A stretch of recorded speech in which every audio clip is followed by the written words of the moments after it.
ব্যবস্থা কৰে আৰ এই কাৰ্যকলাপে প্ৰতিক্ষণ জিল্লায় ইতিহাস প্ৰকাশ হব।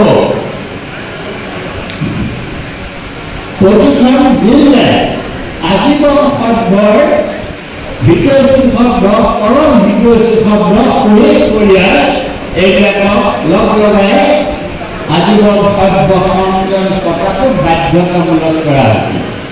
আপোনালোকে পাতিবই লাগিব আৰু কেন্দ্ৰীয় কাৰ্যালয়ৰ তৰফাই কৰা হৈছে যে আমাৰ মধ্যকালীন অধিৱেশন আৰু দুবছৰৰ অন্তত হোৱা অধিৱেশনত আজীবন সভ্যসকলৰ কাৰণে বহাৰ সুকীয়া স্থান ব্যৱস্থা কৰি দিয়া হ'ব। ৰভাস্থলীৰ প্ৰথমত ২-৩টা শাৰী তেখেতসকলৰ বাবে সংৰক্ষণ হ'ব।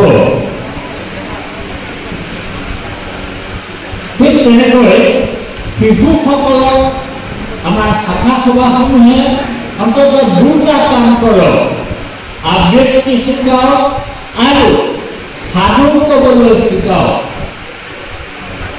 তৃতীয়তে শাখাৰ কাষৰে মাজৰে থকা যিসকলে লিখিবলৈ কলম হাতত লৈছে সেইসকলকো নিমন্ত্ৰণ কৰি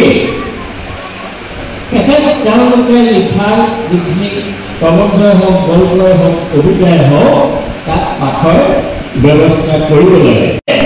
আৰু লগতে সেইদিনাখনে শিলচৰ বিশ্ববিদ্যালয়ৰ উপাচাৰ্যই তেখেতে নিজে আজীবন সদস্য হৈছে।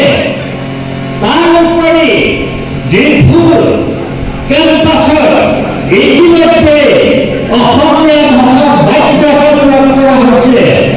অসমীয়া যিহেতু এটা ধ্ৰুপদী ভাষা, শিলচৰত এই ভাষা বাধ্যতামূলকভাৱে ব্যৱহৃত হ'বই বিশ্ববিদ্যালয়। আৰু এতিয়া